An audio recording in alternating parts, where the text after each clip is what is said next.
او دام د تویم او چې بیا کور ته لړ شي او فلم وغیره د شیزونه ګوري نو د هي پس مطلب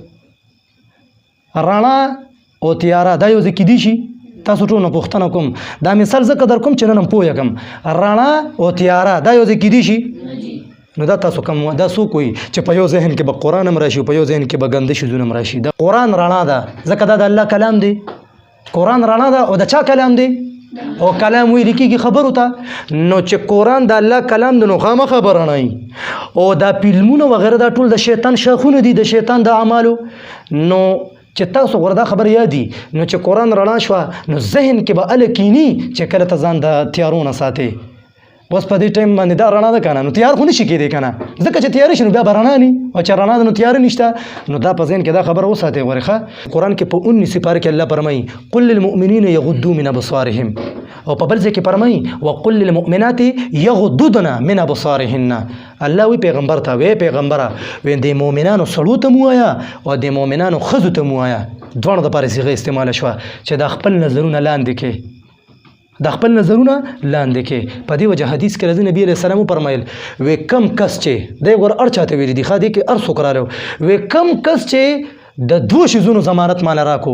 نو زه به ولې د جنت ضامن جوړ شم هغه کم شیزونه دي دوه هغې ته غوږ شئ نن سبا په دې کې ډېر خلک مبتلا دي ځکه خو مونږ خراب یو زلزلې ولې راځي د دې وجې راځي النبي علیه السلام فرمایي دوه شیزونه دا دي وی مال د یو کس د دې دوو جبړو په منځ کې یعنی جبه ورته دا جبه یادي چا ماته د جبې ضمانت راکړو د جبې حفاظت یې وکړو د غلطو شیزونو نه او دغه رنګې د دوو خپو په منځ کې شرمګاه یادي وی کو د دې حفاظت یې وکړو د دواړو حفاظت یې وکړو د جبې او د شرمګاه نو زه د جنت ضامن یم چې زه به ولې د جنت سرټیفیکیټ ورکوم مطلب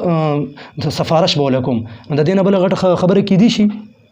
نشي کېدی که نه نو ما دا خبره کوله دا خو مې په ضمن کې دا خبره وکړه خبره مې دا کوله چې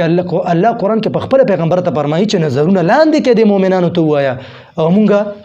نظرونه د کبار ورته نه ګورو نو په موبایل کې ورته ګورو که نه نن سبا خو ټوله بېحیایي ده نو ته چې هغې ته په خپل نظر باندې ګورې نو د ستا نظر دا یو قسمه ما در د کندې مثال درکړو که نه چې یو کنده ده او هغې ته اووه نیرونه ترې دي د شپږ نیره د پیو دي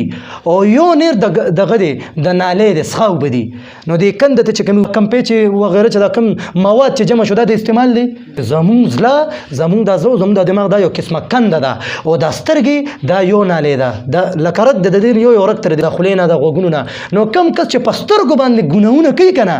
نو د دې رګ زړه ته تللی دی نو زمونږ دا زړه چې کلکېږي د دې وجه دا ده چې موږ په نظر غلط استعمال